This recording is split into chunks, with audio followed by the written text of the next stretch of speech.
Thank you, Mr. Speaker, sir. And I would like to start by saying I have absolutely nothing to declare but my recent Kabul trip to Israel and the Palestine territories, countries I've been visiting since the first Gulf War.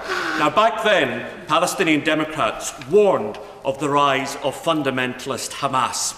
They argued that if Israel failed to support an independent Palestinian state, extremism would rise, the centre ground would lose, and peace would be harder to attain.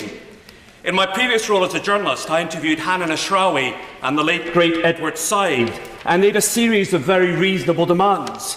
Said spoke of reconciliation and denounced the use of violent rhetoric. Both wanted to see a homeland for the Palestinian people and acknowledgement of the grave injustices committed towards them, as we know so many driven from their homes and into refugee camps when Israel was created. And crucially, both wanted to see an assurance that Israeli territorial expansion would end.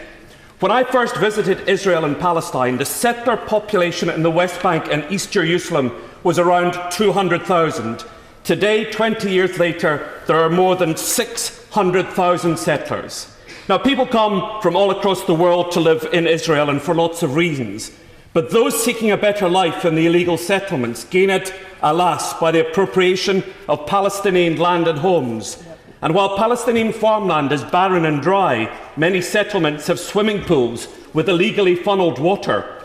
Illegal settlers consume 6 to 10 times more water per head than the Palestinians.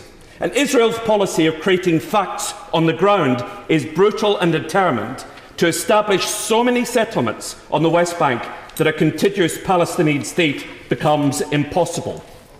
We must consider the consequences of this for Israel itself.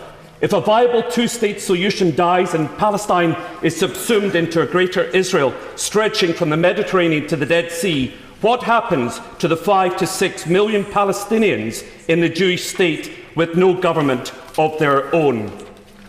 You know, an abiding memory of my first trip to Israel and Palestine was taking tea in a refugee camp. Some of the elders got out their British Mandate of Palestine house deeds and, poignantly, keys to long appropriated houses.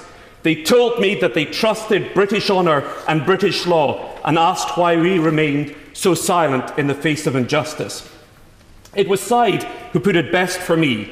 "Can you explain to me," he asked, "why, because of the evil committed against innocents in Europe 60 years ago, you in the West salve your consciences by turning a blind eye to the injustice of my family's expulsion from our home to provide compensation for people in whose oppression we played no part? This goes to the heart of the issue. We cannot turn a blind eye to theft any longer.